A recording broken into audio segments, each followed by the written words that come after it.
আজকে ভিডিও শুরু করার আগেই বলবো, যারা আত্মসমালোচনা শুনতে পারেন না, নিতে পারেন না, হজম করতে পারেন না, তারা দয়া করে এই ভিডিওটা থেকে দূরে থাকুন। এই ভিডিওটা আপনাদের জন্য না।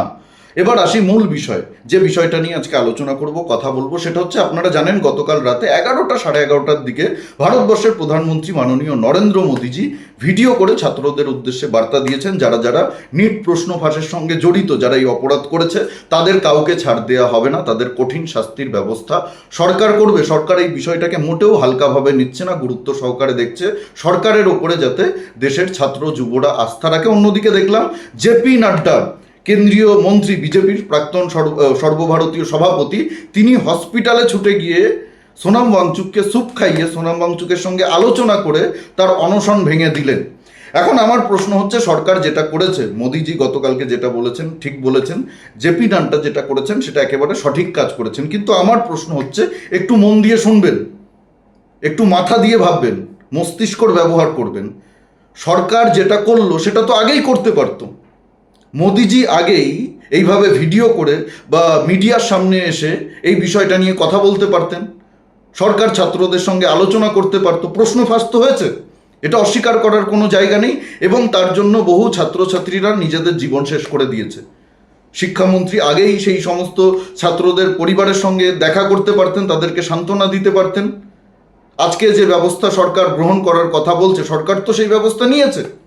যারা যারা এই ঘটনার সঙ্গে জড়িত তাদেরকে তো আগেই সরকার গ্রেপ্তার করেছে, হয়তো আরও অনেকে জড়িত রয়েছে, তাদেরকেও গ্রেপ্তার করবে। কিন্তু মানুষের সঙ্গে তো কথা বলতে হবে, ছাত্রদের সঙ্গে তো কথা বলতে হবে। আজকে যদি সরকার প্রথমেই এইভাবে ছাত্রদের সঙ্গে কথা বলতো, মোদিজি এইভাবে ছাত্রদের সঙ্গে কথা বলতো, তাহলে তো দিল্লিতে যে ঘটনাটা ঘটলো সেই ঘটনাটা ঘটতো না। এখন আপনারা বলবেন এর পেছনে বিদেশি শক্তির হাত রয়েছে, নিশ্চিতভাবে রয়েছে, এটা অস্বীকার করার কোনো জায়গা নেই।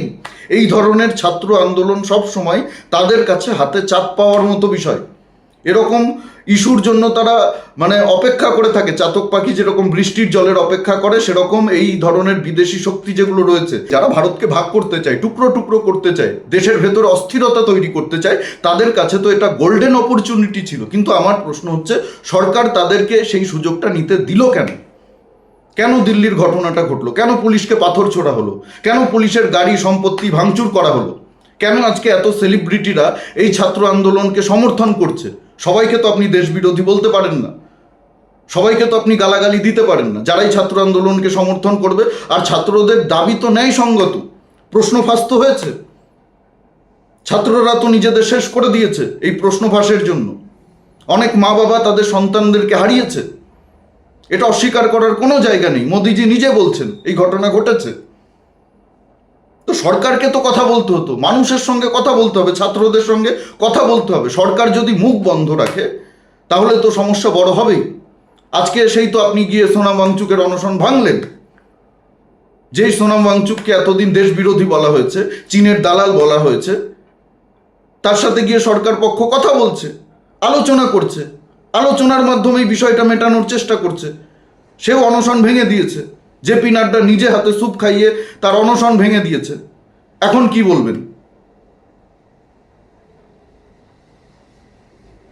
সেই তো মাল খসালি, তবু কেন লোক হাসালির মতো বিষয়টা হয়ে গেল। বিদেশি শক্তিগুলোকে আমি সুযোগ দেব কেন? আজকে যদি শুরুতেই সরকার এই কাজটা করত, মোদিজি যদি এইভাবে ভিডিও করে বার্তা দিত, বা মিডিয়ার সামনে এসে এই বিষয়টা নিয়ে কথা বলতো, বা ছাত্রদের সঙ্গে দেখা করতো, সরকারের প্রতিনিধিরা গিয়ে দেখা করতো, মন্ত্রীরা গিয়ে দেখা করতো, যারা নিহত ছাত্রছাত্রীরা রয়েছে তাদের পরিবারের সঙ্গে গিয়ে শিক্ষামন্ত্রী দেখা করতেন, তাদেরকে সহযোগিতা করতেন, তাদেরকে আশ্বস্ত করতেন, তাদের পাশে দাঁড়াতেন, তাদের ঘাড়ে হাত দিয়ে কথা বলতেন, তাহলে তো বিষয়টা এত দূর গড়াতোই না। রাজনীতির চশমাটা খুলে যদি বিষয়টা দেখার চেষ্টা করেন, তাহলে আসল সমস্যা আপনাদের চোখে পড়বে। বিজেপি কর্মী সমর্থকরা, বিজেপি নেতারা কি বলছে, সোশ্যাল মিডিয়াতে কি লেখালেখি করছে, সেটা গুরুত্বপূর্ণ নয়।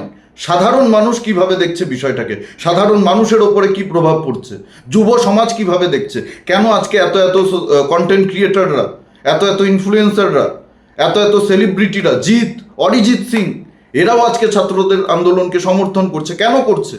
কারণ ছাত্রদের যে আন্দোলন সেটা সঠিক, তারা অন্যায় কোনো আবদার করছে না। হ্যাঁ, এটা আপনি বলতে পারেন সেই আন্দোলনের মধ্যে অনেক ভূত ঢুকে গেছে, সেই আন্দোলনকে ব্যবহার করে অনেকেই নিজেদের রাজনৈতিক রুটি ছেঁকার ব্যবস্থা করছে,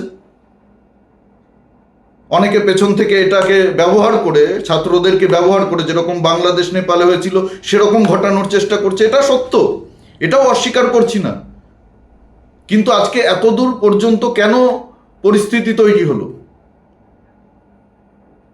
মানুষের সঙ্গে তো কথা বলতে হবে। মানে বিজেপির একটা খুব বড় দোষ রয়েছে, আমি বিজেপিকে খুব কাছ থেকে দেখেছি, সেই সুবাদে বলছি, বিজেপি না মানুষের কথা শোনার চেষ্টা করে না, সাধারণ মানুষের কথা, সাধারণ কর্মী সমর্থকদের কথা, তাদের সমস্যা, তাদের দুঃখ, তাদের কষ্ট, সেগুলো শোনার চেষ্টাই করে না। আমাদের রাজ্যেও বিজেপি নেতারা এরকমই, মানে সবাই চাণক্যর ডিএনএ নিয়ে জন্মগ্রহণ করেছে, তারাই সব কিছু বোঝে, তারাই সব কিছু জানে, তারা যেটা বলবে সেটা আপনাকে শুনতে হবে, আপনার সমস্যা তারা শুনবে না।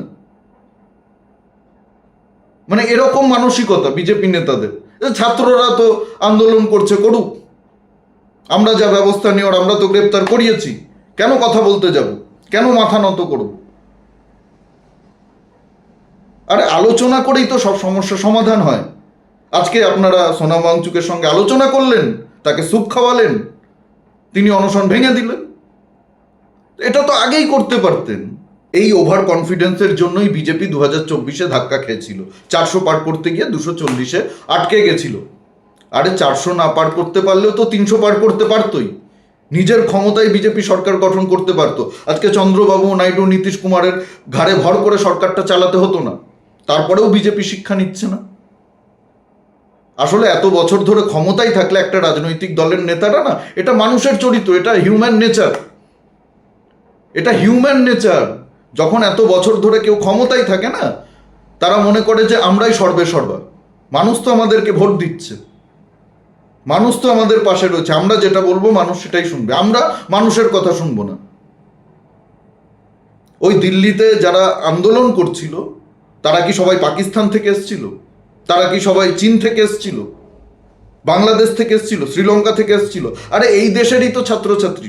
হ্যাঁ, এর মধ্যে কিছু খারাপ উদ্দেশ্য নিয়ে, কিছু অসৎ উদ্দেশ্য নিয়ে যারা ছাত্রছাত্রী না তারাও ঢুকেছিল, তারা হিংসা করার জন্যই, তারা পুলিশের উপর হামলা করার জন্যই ঢুকেছিল, এটাও সত্য, এটা অস্বীকার করার কোনো জায়গা নেই। সেই ভিডিও ফুটেজগুলো আমরা দেখেছি যেখানে বলা হচ্ছে ফাক ইন্ডিয়ান আর্মি।